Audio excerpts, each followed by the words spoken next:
দীর্ঘদেহী শরীর বাতাসে ভেসে সেন্টার ফরওয়ার্ডের মতো নিখুঁত হেড আর বল সরাসরি জালে। এই দৃশ্য দেখে যদি আপনি ম্যানচেস্টার সিটির আর্লিং হালান্ড ভেবে ভুল করেন তবে দোষ আপনার নয়। কিন্তু এই ফুটবলারের নাম রোনান সুলিভান, যিনি খেলছেন আমেরিকার মেজর লিগ সকার MLS এর ক্লাব ফিলাডেলফিয়া ইউনিয়নের অনূর্ধ্ব-18 দলে। আর সবচেয়ে বড় খবর হলো এই উদীয়মান সুপারস্টার আসছেন লাল সবুজের জার্সি গায়ে বাংলাদেশ অনূর্ধ্ব-20 দলের হয়ে খেলতে। রোনান সুলিভানের মতো প্রতিভা যখন বাংলাদেশের হয়ে মাঠে নামবে তখন 2034 বিশ্বকাপ খেলার স্বপ্ন কি আর কেবল দিবাস্বপ্ন থাকে?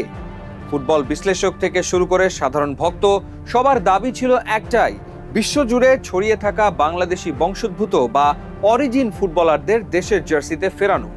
বাফুফে শুরুতে কিছুটা ধীরগতিতে চললেও এখন তারা সঠিক পথেই হাঁটছে। সাম্প্রতিক সাফ অনূর্ধ্ব-20 দলের জন্য ডাক পেয়েছেন 6 জন অরিজিন ফুটবলার।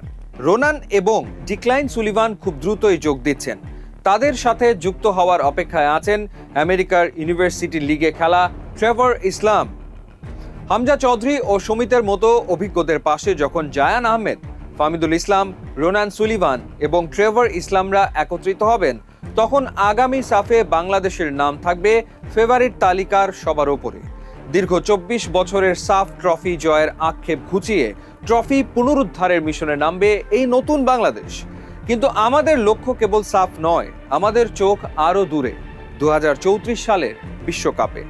বাফুফের রাডারে এখন আরও অনেক বড় বড় নাম। ইংলিশ প্রিমিয়ার লিগের ক্লাব ফুলহাম অনূর্ধ্ব-21 দলের ফারহান আলী ওয়াহিদকে প্রস্তাব দেওয়া হয়েছে। আশা করা যাচ্ছে আগামী 1-2 বছরের মধ্যে তাকে আমরা বাংলাদেশের জার্সিতে দেখব। পাশাপাশি আলোচনায় আছেন Adam Abbas. Manchester United academy থেকে উঠে আসা এই তরুণ এখন বার্নলি অনূর্ধ্ব-18 দলে খেলছেন। Niloy van der Ploeg Dutch club FC এমেনের হয়ে মাঠ মাতাচ্ছেন। তাসিন, যাকে বলা হয় সুইডেনের মেসি, মাত্র 15 বছর বয়সেই তিনি আলোচনার কেন্দ্রবিন্দুতে। নেহান হাসান, ফিলাডেলফিয়া ইউনিয়নের অ্যাটাকিং মিডফিল্ডার, তিনিও বাংলাদেশের হয়ে খেলতে দারুণ আগ্রহী। জায়ান আহমেদ এখন দক্ষিণ এশিয়ার অন্যতম সেরা ফুলব্যাক, যিনি ভবিষ্যতে এশিয়ার সেরা হওয়ার সামর্থ্য রাখেন। ফামিদুল ইসলাম 5 বছর পর থাকবেন ক্যারিয়ারের সেরা ফর্মে। আর হামজা চৌধুরী তো আগামী 6-7 বছর এশিয়ার ফুটবলে নিজের দাপট বজায় রাখবেন। তাদের সাথে এই এক ঝাঁক তরুণ তুর্কি যোগ দিলে এশিয়ার ফুটবলে বাংলাদেশকে আটকাবে কে? আমাদের ব্রাজিল বা আর্জেন্টিনার মতো হতে হবে না, আমাদের লড়াইটা হবে এশিয়ার পরাশক্তিদের বিপক্ষে। আর সেই লড়াইয়ে জেতার মতো অস্ত্র এখন বাংলাদেশের হাতে আসতে শুরু করেছে। 2034 বিশ্বকাপ এখন আর কল্পনা নয়, এটি একটি লক্ষ্য। বাফুফের উচিত এখনই সঠিক পরিকল্পনা সাজানো।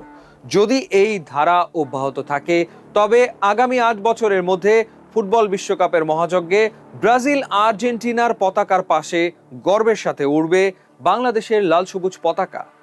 আপনি কি বিশ্বাস করেন এই তরুণরা বাংলাদেশকে বিশ্বকাপে নিয়ে যাবে? আপনার প্রিয় অরিজিন ফুটবলার কে? কমেন্টে আমাদের জানান।